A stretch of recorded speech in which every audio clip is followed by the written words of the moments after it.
Whoops, let's click that button so we got this right. Good afternoon once again, everybody.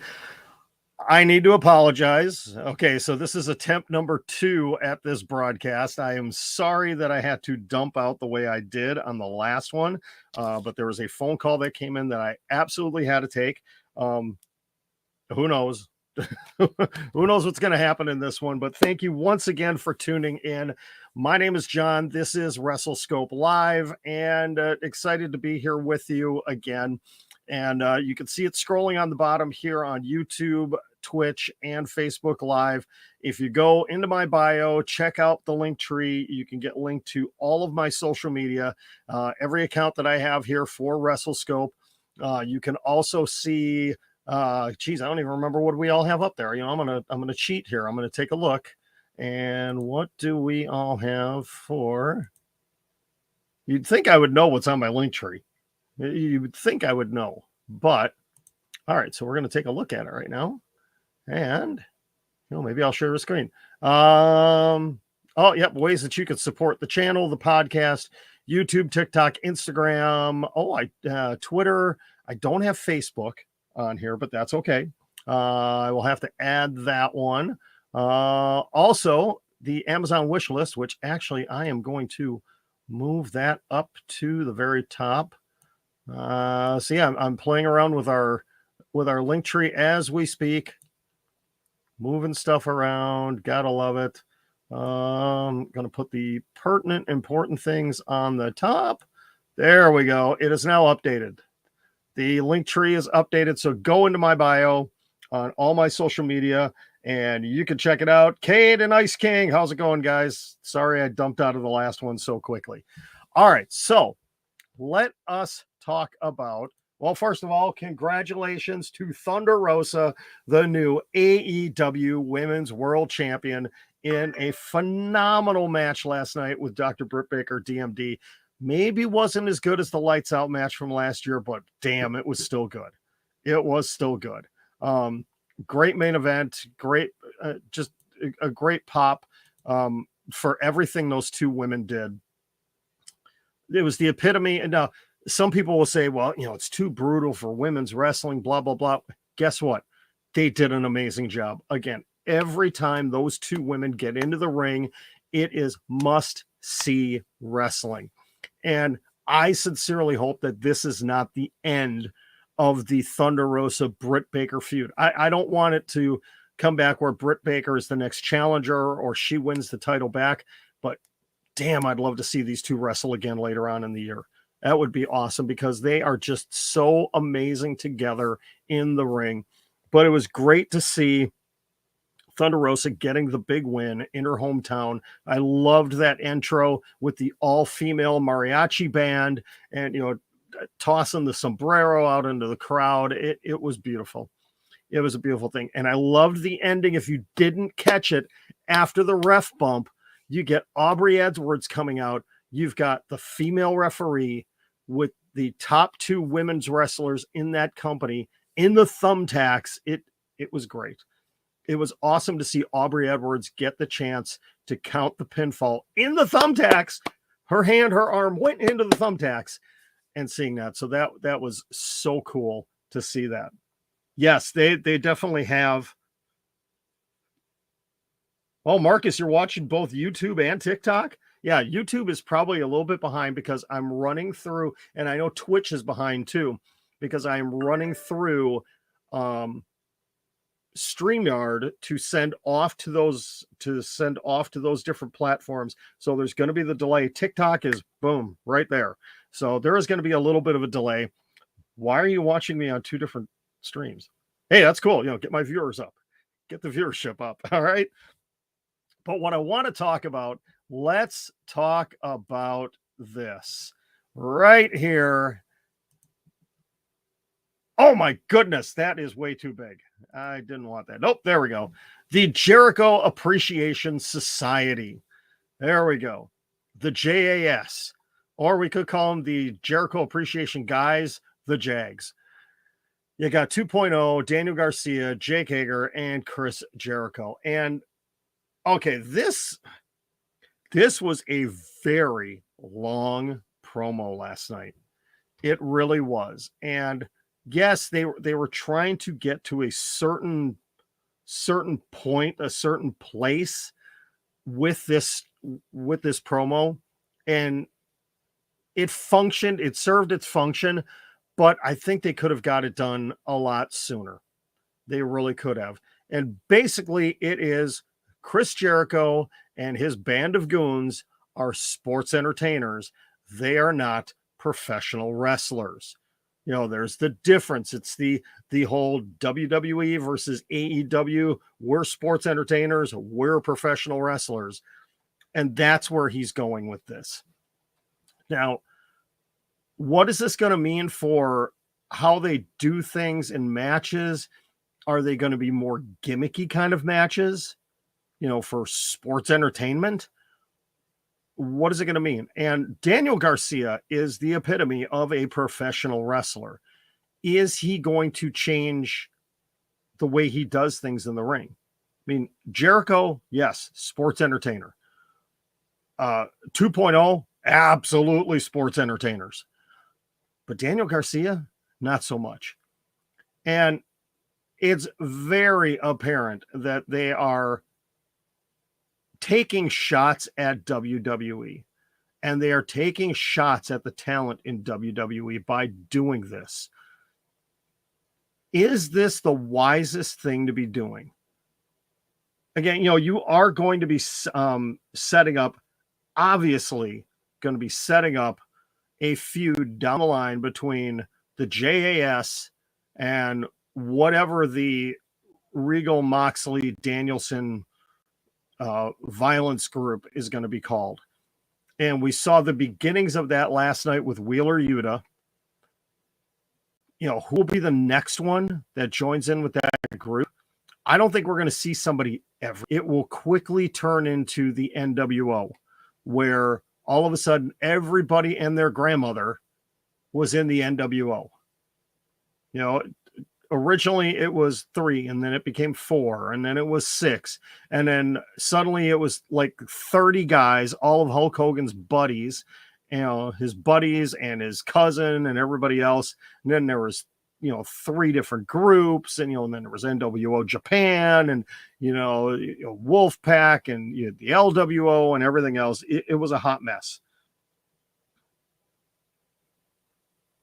Michael, you're going to watch AEW on Hulu? Yeah, that's where I watch it. I watch it live on Hulu. So what's the end game for this group? Or is this just going to be the next, you know, 12 to 18 month run for Jericho before he decides to do something else? First of all, Chris Jericho is much better as a heel than he is as a babyface. And, you know, 2.0, they're definitely heels. Hager, he's there to be the muscle. Daniel Garcia, definitely heel. He's better as a heel.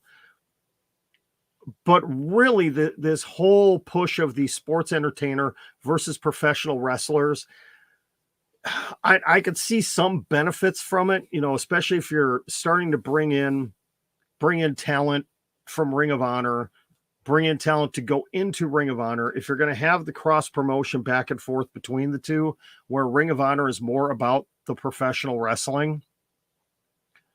But do we really need to be pushing this aspect of things? And I get the feeling that everything that this group does is going to be highly annoying. It is going to be supremely annoying. And I have an issue with heels and heel groups that, yeah, you can be bad guyish like MJF. MJF is the prototypical heel. He's a jerk. He cheats to win. He does whatever he can to get himself over, but he doesn't do much of the stupid gimmicky kind of stuff. You know, his promos are very, very to the point. Whereas I see the Jericho Appreciation Society being more, I don't know, you know, screaming stupid things. I mean, Jericho came out with, you know, the whole, yeah, you know, we're going to use our real names. And he came up with whatever those names were last night. Are those really the real names of 2.0? I have to wonder. I don't know. Somebody let me know. Yeah, Michael Campbell. Yeah, Chris Jericho is so much better as a heel. He really is, because it just plays into his persona. I have to wonder, after they were talking about, Judas, will they not play Judas anymore? I mean, that's been huge for Fozzy, where, how many millions of streams have they gotten? It's a great song, but how many more have they gotten because of Chris Jericho using that music in AEW? Okay, we're going to take that off the screen for now. You got to wonder if they're going to make a change there. I think they may. Not 100% sure. But just taking a look at things, again, I have to question a little bit the thinking of why you're pushing this whole sports entertainer versus wrestler thing. I mean, maybe you're going to have a faction of 5 guys that talk about sports entertainment and the rest of the roster is wrestlers. Or let me throw this out there. Could this lead to the return of Cody Rhodes, who appreciates professional wrestling much more than he does sports entertainment? Think about that one for a moment. Could this be the door opening for Cody Rhodes to come back? It's a possibility. It's a possibility because, again, we still don't know where the heck he is going. Nobody has I think Vince McMahon and Cody Rhodes are the only two that may know if Cody is going back to WWE. Let's take a look at the numbers came out. AEW pulling in 993,000 viewers last night, 496 in the 18 to 49 demographic, giving them a 0.38. And I'm not much big into the numbers here. Let's see. I'm trying to understand how this graph actually works. So they're very steady, very consistent. Whereas, I mean, that's the thing to take a look at is, actually, let me go ahead and show you this graph real quick. I do want to talk about the numbers. I don't want to get into analytics too much here on these broadcasts, but let's just take a look at this real quick here. You take a look at this, and I don't know if you folks, you can probably see the mouse there. So Dynamite is the white, and Dynamite is pretty much here in the middle. And minus, we had the stuff going on at the beginning of April last year where things went down, but things have been pretty consistent between that 900,000 and 1.1 million for AEW.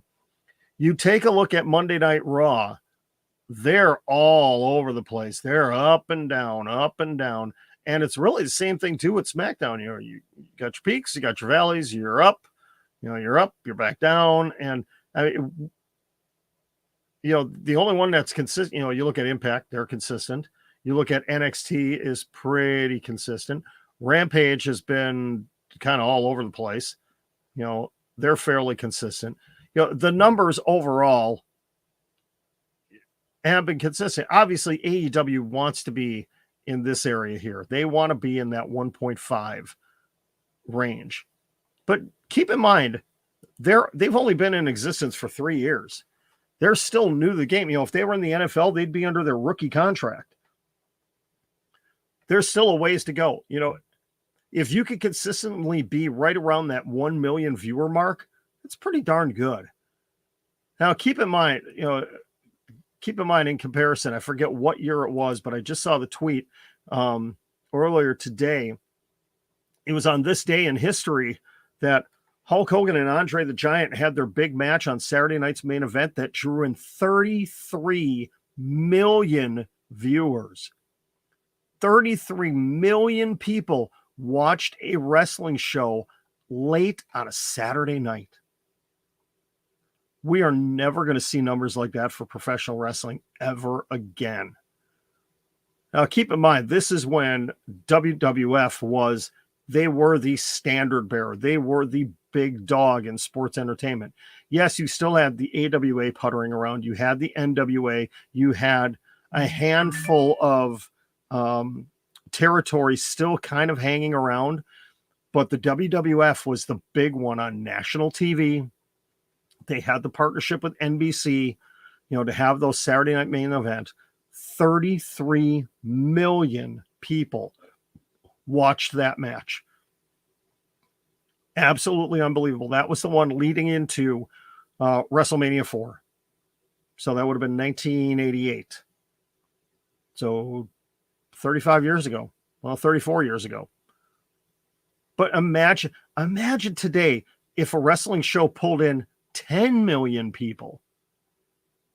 Back in the meat of the Monday Night Wars, there was between 7 and 10 million people watching wrestling every single Monday night.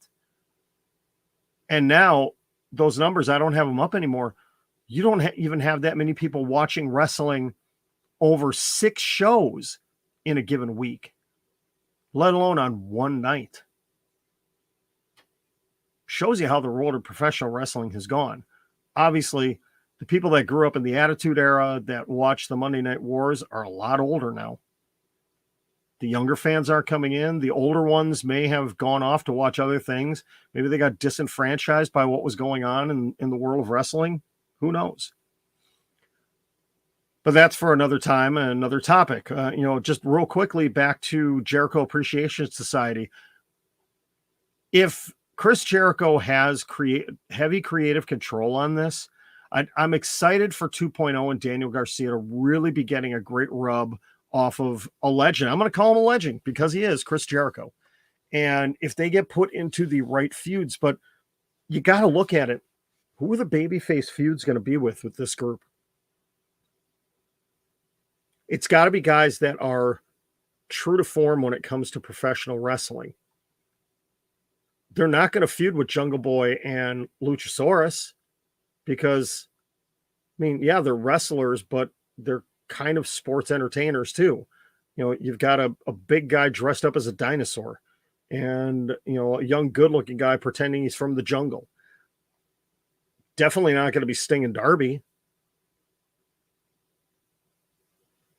It really is. It's, maybe. Oh, imagine this. Could we possibly have seen the end of the Pinnacle? Because obviously Wardlow is off on his own. FTR is dealing with their own issues with Tully Blanchard. And MJF and Sean Spears are still dealing with Wardlow. Is the Pinnacle no more? Could FTR be put into a group or align themselves for a blood and guts match because they're all about the old school wrestling?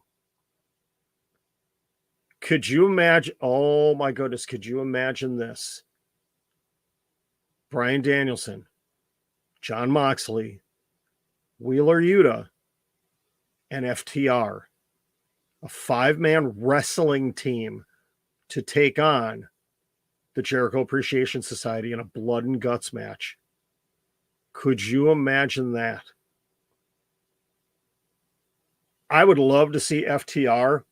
Yeah, and maybe that'll be coming up soon on a Dynamite. It goes back to the before I work with you, I got to bleed with you. And you get Moxley and Danielson against FTR. My God, give those guys 25 minutes to a half an hour. That match would be absolutely phenomenal. Having 4 talents like that in a ring. And you don't have anything screwy. You just have those guys beat the living crap out of each other until, Mox and Danielson edge out the victory. And then you have William Regal slapping Cash Wheeler and Dax Harwood in the middle of the ring. And suddenly they're in the group. I would absolutely love that. Hello from Argentina. Hey, nice to see you on there. So give me your thought. What do you think about that? because obviously, again, the end play here, or at least the short-term end play, is the Jericho Appreciation Society against Moxley, Danielson, and a couple of other guys. It looks like Wheeler Yuta is going to be part of that group, which would be great. I'd love to see FTR in there too. But who else could be in there? Because again, you're going to have those guys that don't have the goofy gimmick characters that, they have to be more straight up professional wrestlers. Eddie Kingston and Pac, maybe those two guys. But really, can you bring in Death Triangle? I don't think so. But maybe you get Eddie Kingston into that mix. Kingston and Mox have a history together. They have a history together. Who else could you bring in? Keith Lee, maybe? You could bring in a Keith Lee. You almost have to look at it, and maybe we'll do a breakdown another time, is, we'll match up. All right, we got the 5 guys from Jericho Appreciation Society. Who are the guys on the other side? Obviously, you need a tag team there somewhere to go up against 2.0. I don't see 2.0 against Moxley and Danielson. You got Hager, so you need a bigger guy in there.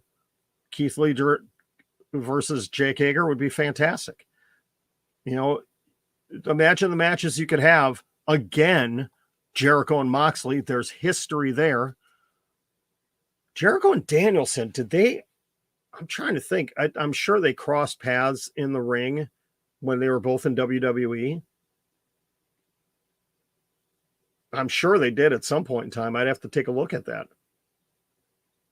So definitely, maybe, I've never done a fantasy booking before, but I may have to jump on that before somebody down the channel decides to do it. I think I might work on that, do a fantasy booking of the Jericho Appreciation Society and have some fun with it.